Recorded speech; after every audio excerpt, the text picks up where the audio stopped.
Okay, and now we're going to tackle this little post-it note.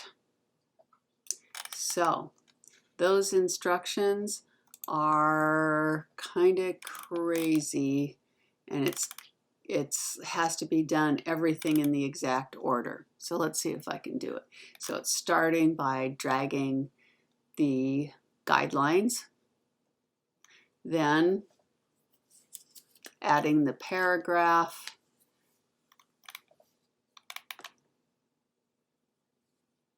and then setting the settings. Okay, so here I am.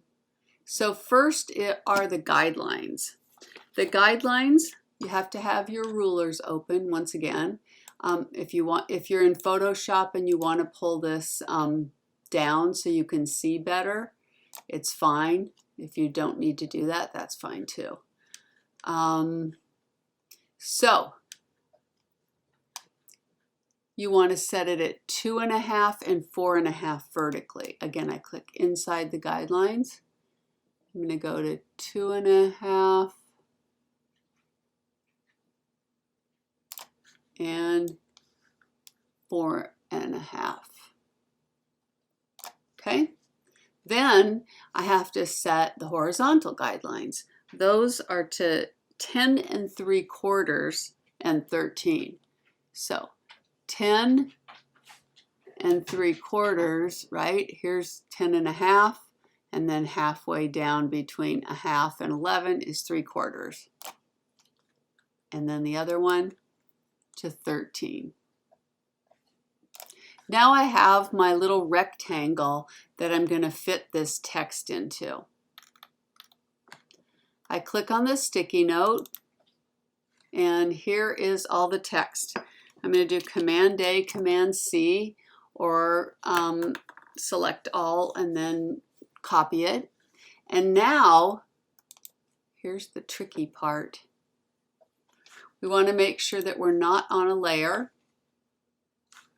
Deselect all layers.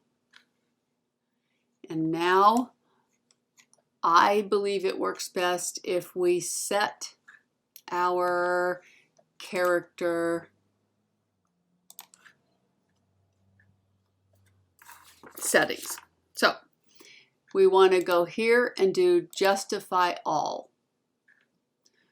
We come back here, and this one is myriad regular. It might not have that, so you're just going to have to do the best with the sans serif font. We want the size at 10 points. Remember, if you don't remember what these little functions are, you just scroll over them, it'll show you. You want the leading at 24, the tracking at 5, and the color to be black. You do not want any of these clicked. Now, this is the one time we're going to make a text box. So you want to click your cursor right in the center of this intersection here at the corner of our oval and drag it down. It turns pink if you're exactly on the line. And if you are not, you can use this to drag it in, but I see that I've got it exactly pink. You see it made a new layer, and now I'm going to do Command V. It looks good, thank God, because this one is really easy to just make a tiny mistake on and mess it up. Like if you forget to deselect your layers, if you don't set every little thing just perfectly, or if you have a slightly different font, it might look a little different than this, but as long as it's a basic sans serif font, it should be similar, and that's good enough for me. I understand that those on Photopea will not necessarily have Myriad or Myriad Pro. So that is how you do this. They want you to do one last thing. And they say they want you to add the 16 fluid ounces at the bottom of this same layer. I think it's way easier and makes a lot more sense to do it as a separate layer. So that's the way I'm going to progress and move forward with this. I will accept either way. So what I'm going to do is click outside so no layer is selected. I'm going to go to my type tool, and this one we're going to be set as white, the 16 fluid ounces. They want you to use the sans serif font, the same font, Myriad Pro, set at 13 points.